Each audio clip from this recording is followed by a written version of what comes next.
أعوذ بالله من الشيطان الرجيم بسم الله الرحمن الرحيم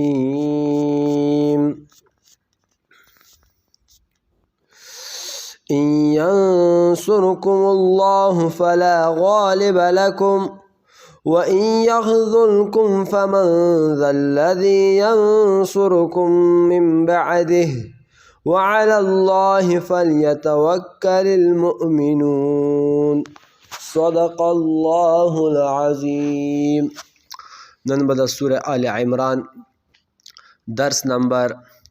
218 شروع کو. په دغه درس کې به آیات نمبر 160 او همدارنګه آیات نمبر 160 ترجمه او تفسیر وکړو. ان ینصرکم الله کچیرته الله مدد وکي ستاسې فلا غالب لکم نو هیڅ څوک به په تاسې باندې غالب نشي. و ان یخذلکم او کچیرته الله مدد ونه کي ستاسې فمن ذا الذي بیا داسې څوک دی ینصرکم چې هغه مدد وکي ستاسې من بعد د الله نه بعد وعلى الله بس په الله باندې فلیتوکل پکار ده چې توکل وکي المؤمنون مؤمنان مسلمانان. وما كان للنبي او نه ده دا کار د نبی یا دا کار د نبی نوي ان یغل چې هغه پټ کی خیانت وکي نعوذ بالله. ومن یغلل او څوک چې پټوي څوک چې خیانت کوي یأت بما اب راوړي هغه څه چې غله چې د پټ کړي وي یوم القیامه د قیامت په ورځ ثم توفى كل نفس بیا به پوره ورکولی شي هر نفس ته هر انسان ته ما کسبت هغه څه چې د ګټلي دي هغه څه چې د کړي وي وهم لا یظلمون او په دوی به ظلم نشي کولی. هم تقریبا 45 ورځې بعد مو تاسې بیا د الله په فضل سره د الله په توفیق سره بیا درس تفسیر شروع کړه. الله دې ماته او تاسو ته توفیق راکړي چې مو تاسې دا سلسله بیا جاری او دائمه وساتو. دا درس هم اما تیر درس سره تعلق دی. معلوم دی چې تیر درس کې مو تاسې د احد خبره شروع کړې وه. غزوه احد اخکې د مسلمانانو ته تسلی وې د جنګ څه واقعات وو بعضې مسلمانانو نه څه غلطۍ شوې وې هغوی باندې الله پاک تنبیحات ورته وکړل. بیا مسلمانان داسې عارضي یو شکست کې مبتلا شول هغه نه بعد بیا جنګ ماشاءالله وګټله. بیا نن درس کې چې دی د یوې قصې ته یوې واقعې ته اشاره ده. او واقعه داسې وه چې دا قصه په ترمذي شریف کې هم ذکر ده. ترمذي د احادیثو یو مشهور کتاب دی چې مو په 8مه درجې کې مدرسې کې یلی دی. هغه دا رقم ته چې په غزوه بدر کې مو تاسې خو غزوه احد کې لګیا یو که نه اوس دا کیسه چې اشاره شوې د غزوه بدر دی چې په غزوه بدر کې د مال غنیمت نه یو څادر ورک شو. څادر نو بعضو خلکو دا ګمان وکړه چې کیدای شي دا څادر نبی علیه السلام خسته وي. دا خبره چا چې وکړه هغه ټول منافقین وو ښه او کیدای شي بعضې هغه ساده مسلمانان چې موږ تاسې ورته ووایو چې یو طرف ته یوه خبره مشهوره شي بیا هغه نوره چې کوم مخلصه مسلمانان وي هغه هم ورکې څه شي مبتلا شي. هغوی چې اوله کیدای شي دا به نبی علیه السلام دا څادر خسته وي. صحیح ده.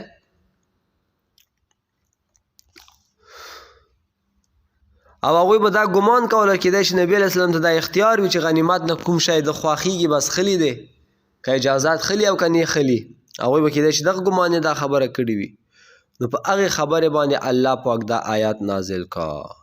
چې دا غلول قرآن شریف کې ورته ان یغل چې پټول وکي غلا وکي. صحیح دی. مو تاسې پښتو کې غلا ورته یایو عربي کې هم ورته غلول یلی شي. دا یوه عظیمه ګناه ده او قیامت په ورځ به د دغه فاعل ته دا ګناه چې څوک وکړي یوه شدیده سزا میلاویږي. نو څوک چې د نبی علیه السلام متعلق دا ګمان کوي دا هم بیا ډېره عظیمه ګناه ده ځکه پیغمبر خو چې دی واړه ذره برابر ګناه نه کوي او که څوک یې چې پیغمبر د ګناه شوی دی کفر ته ووځي کفر ته هم ما تاسو ته ویلي وو چې زموږ تاسې دا عقیده ده پیغمبران هر یو پیغمبر د صغیره او د کبیره ګناه نه څه دي پاک دي معصوم دي دا غلول لفظ دا مطلق خیانت په معنی کې استعمالیږي خاص کر هغه خیانت چې د مال غنیمت نه وشي نو غنیمت نه چې د غلا کېږي که نه هلته هم خیانت کېږي نو ځکه هغه ته غلول یلی شي نو دا ویلې لویه ګناه ده دا ځکه لویه ګناه ده مال غنیمت نه غلا کول چې دغه ډېرو مسلمانانو وینې تالې شوي وي ډېرو مسلمانانو قربانۍ ورکړې وي هغوی خپل کورونه خپل بچیان پرېږدولي وي هلته ټوټې ټوټې شي په جنګ کې کفارو سره او هغه نه چې بیا کومه ثمره روزي کوم فایدې حاصل شي غنیمتونه راشي ته په ځای د دې چې هغه ټولو مسلمانانو منځ کې تقسیم شي پټ کې دا خو تا د خپلو شهیدانو وینې پټې کړې تا خو خپلو شهیدانو غوښې وخوړې خپل کور ته د پردۍ غوښې په بچیانو باندې څه کړې وخوړلې نو ځکه دا لویه عظیمه ګناه ده موږ تاسې به خپل هم لیدلي وي د وروس وخت همدا رقم ته د امریکې وخت ډېرو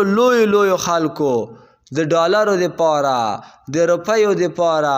د منځکو دپاره خپل ایمان خپل عقیده څه کړه خرڅه کړه خپل قیامت په هیره کا خپل الله او رسول په ویره کا همدغه سړي به لوی جهادونه کړي وي 10 کاله 15 کاله 8 کاله خپل ورونه ورکې شهیدان شوي دي خو آخره کې د چې ده د یو دنیا هغه کمزوري دنیا دپاره چې هیڅ قیمت نه لري د آخرت په مقابله کې خپل دنیا او آخرت تباه برباد کا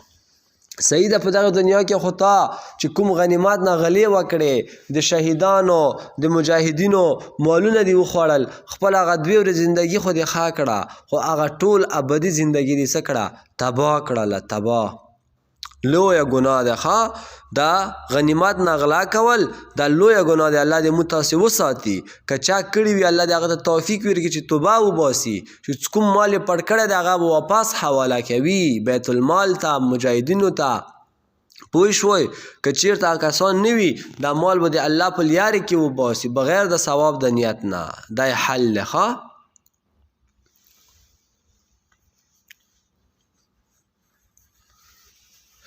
ښه دا غلول دا خیانت کول دا دی عامو غلې نه چې دا لویه غلا ده ښه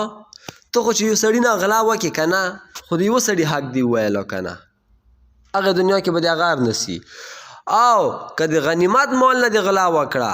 دا که 1000 کسان وي داسې وایي چې 1000 کسانو نه دې غلا وکړه که 100,000 کسان وي 100,000 کسانو نه دې غلا وکړه نو د عام غلې نه د غنیمت غلا چې ده دا لویه غلا ده ښه د بیت المال نه غلا کول دا لویه غلا ده په بخاری شریف او مسلم شریف کې حدیث شریف ده ابو هریره رضی الله عنه نه روایت ده چې نبی علیه السلام فرمایي چې کس وی داسې د نه ونشي چې نو په بخاری شریف مسلم شریف کې دا روایت ده نبی علیه السلام فرمایي چې کس وی داسې نه وي د قیامت په ورځ چې زه تاسو کې یو کس وکسم چې د هغه په څټ نه اوښ څه وي سور وي او دا اعلان کوي چې دا د مال غنیمت نه دغه کس دا اوښ څه کړی وه پټ کړی وه نو دا کس د بیا ما نه شفاعت نه طلب کوي ځکه زه به دغه ته صفا یایمې چې دا اوس د حکم د الله دی زه اوس هېڅ شی هم نشم کولی نو وکسه نبی علیه السلام به د قیامت په ورځ د خپلو امتیانو شفاعت کوي خو چا چې مال غنیمت نه غلا کړي وي هغه به د په څټ پروت وي او اعلان به کېږي چې دغه اوښه یا دا واس دا توپاک دا منځکه که منځکه وي منځکه به د په څټ پرته وي ښه یو بل حدیث شریف کې ارسي هغه همداسې مطلق حدیث دی څوک چې غلا وکړي که چرګه پټه کړي که هر شی پټ کړي دا به بې ادبي دې معاف وي د ده په دا شا د شرمګاه کې به دا به په ده باندې به یوه جنډه لګېدلې وي او هغه کوم شی چې پټ وي هغه به چغې وایي که موبایل یې پټ وي دا موبایل به داسې اوازونه کوي، که غوی پټوي غوا به ړمبارې وهي، که خارې پټ وي، که هر شی پټ وي، دا به اوازونه کوي. ټول خلک به ورته کسي آها دا خو په دنیا کې دا شی پټ کړی دی. الله دې موږ تاسې داسې شرم نه وساتي. الله دې موږ تاسې اولادې موږ تاسې ملګري دوستان ټول مسلمانان دې دغه شرم نه وساتي. اوس نه درته یایم کسه که هر چا غلا کړي وي، انسان کمزوری دی کېږي، هغه کس ته حواله کوئ. که نه وي هغه کس مړ شوی وي، بس دغه مال د الله په لارې کې وباسه بغیر د ثواب د نیت نه. نو دا د قیامت په ورځ دا رسوایي دا ډېره لویه رسوایي ده، د دغې دنیا هغه معمولي شانتې خوند نه. همدارنګې بعضې خلک مدرسې جوړې کړي، جوماتونه جوړ کړي، یا داسې بل د الله د لارې کارونه وي که نه، یا یو نوم بل نوم پیسې راټولوي، هغه دغه نه غلا کوي. جومات پیسې دي هغه نه پیسې وایي، چاندې نه پیسې پټوي، مدرسې مشر دی مدرسې نه پیسې پټوي، او هر شی چې کوي قیامت په ورځ به دغه کس هم په دغه حکم کې ارسي. ښه د سبب هم دا معامله کېږي. نو الله دې موږ تاسې د داسې حالاتو نه وساتي. اوس به بیا راشو ترجمې ته. ښه ان ینصرکم الله، اکه چیرته مدد وکړي ستاسې الله، فلا غالب لکم، نو هیڅوک به په تاسې غالب نشي. که څه د الله مدد چې در سره وي که نه، هیڅ دنیا به ټوله یو طرف ته وي، ته به بل طرف ته وي، څوک به ذره برابر نقصان درته ونه رسوي. او که د الله مدد د سره نه وي، ټوله دنیا به تاسو وي، هیڅ شی به هم نشي کولی. کوشش کوئ چې همیش الله سره تاسو په تعلق کې وئ، د الله خبره مانوئ. وان یخذلکم، او که مدد ونه کړي ستاسې هغه الله، فمن ذا الذي، نو بیا داسې څوک دی، ینصرکم چې مدد وکړي ستاسې من بعده، وروسته د الله نه، چې الله مدد ونه کړي بل به څوک یې تا مدد وکړي. هېڅوک هم ستا مدد نشي کولی، امریکا یې ستا مدد نشي کولی، روس یې ستا مدد نشي کولی، دا د دنیا په نوم بادشاهان ستا مدد نشي کولی. همیش الله نه غواړه، په الله توکل ساته، الله نه سوالونه کوه. وعلى الله، او پکار دی چې په الله باندې فلیتوکل المؤمنون، پکار ده چې یقین وکړي، توکل وکړي مؤمنان. بس پکار مسلمان سړی به په الله توکل ساتي،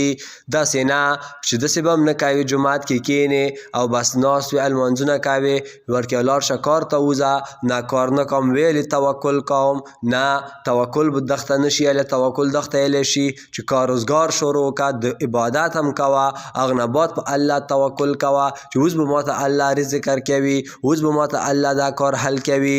وما كان للنبي، او نه ده دا کار د کوم نبی، ان یغل چې پټ کي هغه یا خیانت وکي هغه. ومن یغلل، او څوک چې پټوي، یأت بما، راوړي به هغه څه هغه غله چې پټ کړي دي هغه یوم القیامه، د قیامت په ورځ. ثم توفا، بیا به پوره ورکولی شي کل نفس، هر نفس ته، ما کسبت، هغه څه چې د کړي دي، وهم لا یظلمون، او هیڅ ظلم به دوی څه نشي کولی. نن دپاره هم دا بحث دی. وما علینا الا البلاغ.